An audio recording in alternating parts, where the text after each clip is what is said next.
মৰমৰ ছাত্ৰ-ছাত্ৰীসকল স্বাগতম জনাইছোঁ মোৰ ইউটিউব চেনেল মোৰ হাতৰ আখৰলৈ।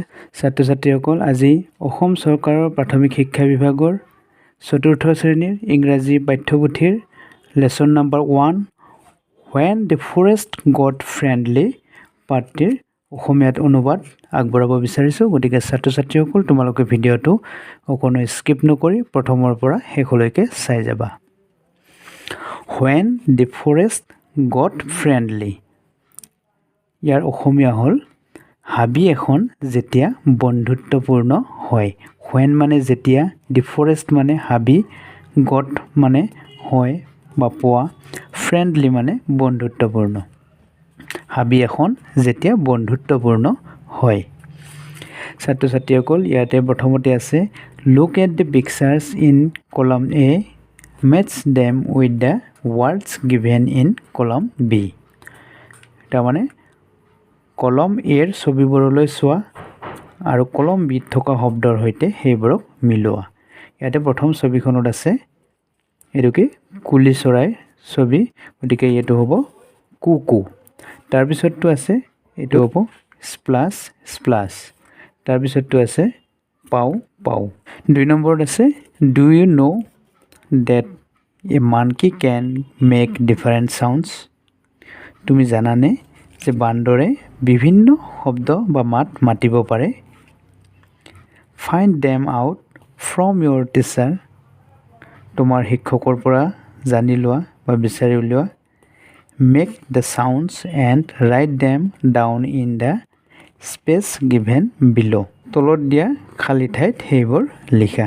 প্ৰথমতে আছে আহ আহ, উহ উহ, এহ এহ, ঔক ঔক ঔক ঔক, ক্লাক। এইবিলাক বান্দৰে শব্দ কৰে। এতিয়া মূল পাঠটোলৈ আহিছোঁ। গলু এ বেবী এলিফেণ্ট। গলু এটা হাতী পোৱালি আছিল। লিভড উইথ হিজ মাদাৰ, তেওঁৰ মাকৰ সৈতে বাস কৰে। In a Las green forest. Las মানে লহপহীয়া, গ্ৰীণ ফৰেষ্ট মানে সেউজীয়া হাবি। গলু নামৰ হাতী পোৱালিটোৱে তেওঁৰ মাকৰ সৈতে এখন সেউজীয়া হাবিত বাস কৰিছিল। The forest was cool and shady, filled with big and tall trees. হাবিখন আছিল শীতল, ডাঙৰ আৰু ওখ গছৰ ছাঁযুক্ত। দেৰ ৱাজ অলছ' এ লেক নিয়াৰ বাই। লেক মানে হ'ল হ্ৰদ, অৰ্থাৎ ইয়াৰ ওচৰতে এটা হ্ৰদ আছিল। নিয়াৰ বাই মানে ওচৰত। বিচাইড দি লেক, বিচাইড মানেও কাষত, এই হ্ৰদটোৰ কাষতে দেৰ was a beautiful valley of flowers. এই হ্ৰদটোৰ কাষতে এটা ধুনীয়া ফুলৰ উপত্যকা আছিল। তাৰপিছত আছে Golu often use to visit the valley to play with the other young animals.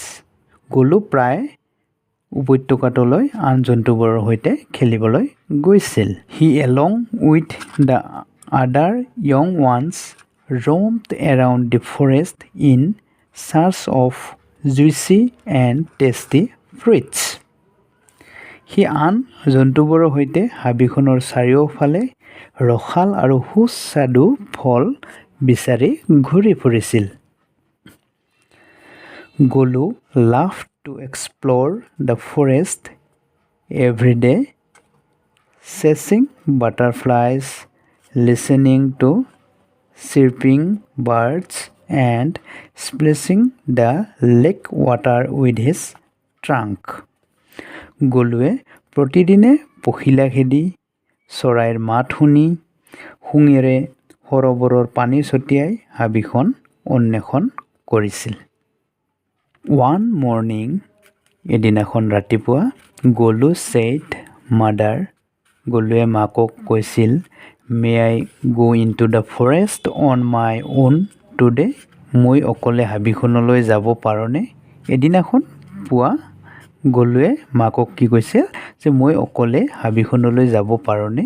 His mother smiled and said sure, but stay close। তেওঁৰ মাকে মিচিকিয়াই হাঁহি মাৰি ক'লে নিশ্চয় তুমি যাব পাৰিবা, কিন্তু ক'ত? ওচৰত থাকিবা। ষ্টে ক্ল'জ মানে ওচৰতে থাকিবা। As Golu walked towards the lake, he met a flock of swans. গলুৱে সৰোবৰৰ পিনে খোজকাঢ়ি গৈ থাকোঁতে এজাক হাঁহ লগ পালে। Hello' Golu, where are you going alone? হেৰা গলু, তুমি ক'লৈ অকলে গৈ আছা? asked Sornoras, the leader of flock.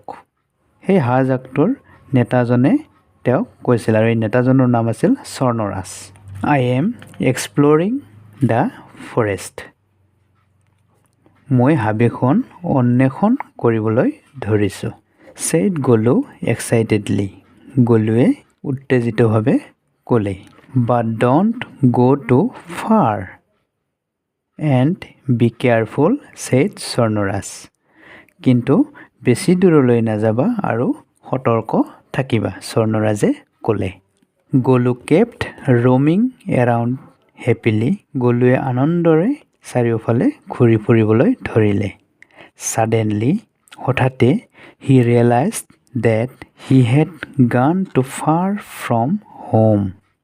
সি বুজি পালে যে সি ঘৰৰ পৰা বহু দূৰলৈ গুচি গৈছে। Frightened, he looked around.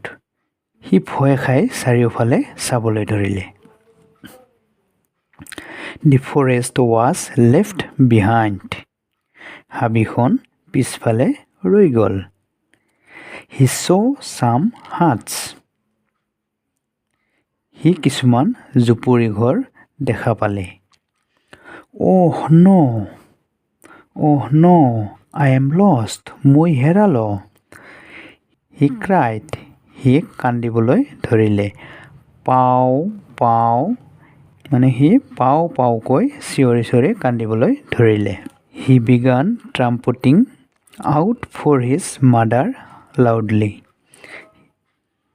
সি মাকক বিচাৰি উচ্চস্বৰে শুঙেৰে ৰণশিঙা বজাবলৈ ধৰিলে।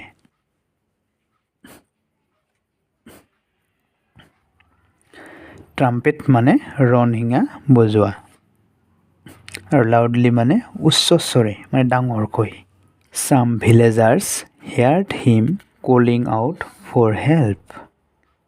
কিছুমান গাঁৱলীয়া মানুহে সহায়ৰ বাবে তাক চিঞৰি থকা শুনিছিল। Don't worry. চিন্তা নকৰিবা, said one man. এজন মানুহে ক'লে বা কৈছিল। We'll help you. আমি তোমাক সহায় কৰিম। They brought him water, sweet bananas and many more things. তেওঁলোকে তাক পানী, মিঠা কল আৰু বহুতো বস্তু আনি দিছিল। One kind villagers then guided Golu back to the forest. গাঁৱৰ মৰমীয়াল মানুহবোৰে গলুক বাট দেখুৱাই হাবিখনলৈ উভতাই আনিছিল।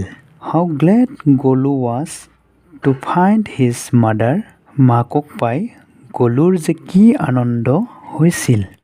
They hugged each other happily. সিহঁতে অৰ্থাৎ গলু আৰু মাকজনীয়ে ইজনে সিজনক সাৱটি ধৰিছিল। I am glad that you are safe, গলু। গলু, তুমি নিৰাপদে থকা বাবে মই আনন্দিত। Always ask for help when you need it, she said. তাই কৈছিল যে, অৰ্থাৎ মাকে কৈছিল যে, সদায় প্ৰয়োজনৰ সময়ত সহায় বিচাৰিবা। Thank you for your kindness, Golu's mother said to the villagers. গলুৰ মাকে গাঁওবাসীক কৈছে যে, আপোনালোকৰ মৰমৰ বাবে ধন্যবাদ। The villagers were happy to help Golu and find his home. গাঁৱৰ মানুহসকলে গলুক ঘৰ বিচাৰি উলিওৱাত সহায় কৰিবলৈ পাই সুখী হৈছিল। Nature is full of wonders. প্ৰকৃতি বিস্ময়েৰে পূৰ্ণ। Kindness makes the world even better. মৰমে পৃথিৱীখনক আৰু অধিক ভাল বনায়। মৰমৰ ছাত্ৰ ছাত্ৰীসকল, When the Forest Got Friendly পাঠটিৰ অসমীয়া অনুবাদ ইমানখিনি আছিল। ইয়াৰ পিছৰ ভিডিঅ'ত মই এই পাঠটিৰ এক্টিভিটিছসমূহ আলোচনা কৰিম। ভিডিঅ'টো যদি ভাল লাগিলে তেন্তে লাইক কমেণ্ট কৰিবা আৰু তোমালোকৰ বন্ধুবৰ্গৰ মাজলৈ শ্বেয়াৰ কৰিবা। আৰু যিসকল মোৰ চেনেলটোলৈ নতুনকৈ আহিছে অনুগ্ৰহ কৰি চেনেলটো ছাবস্ক্ৰাইব কৰি কাষত থকা বেল আইকনটো প্ৰেছ কৰিবা, যাতে মই দিয়া পৰৱৰ্তী ভিডিঅ'বোৰো তোমালোকৰ ন'টিফিকেশ্যনত গৈ পায়। ভিডিঅ'টো চোৱাৰ বাবে ধন্যবাদ। পুনৰ লগ পাম আৰু নতুন ভিডিঅ'লৈ। ধন্যবাদ।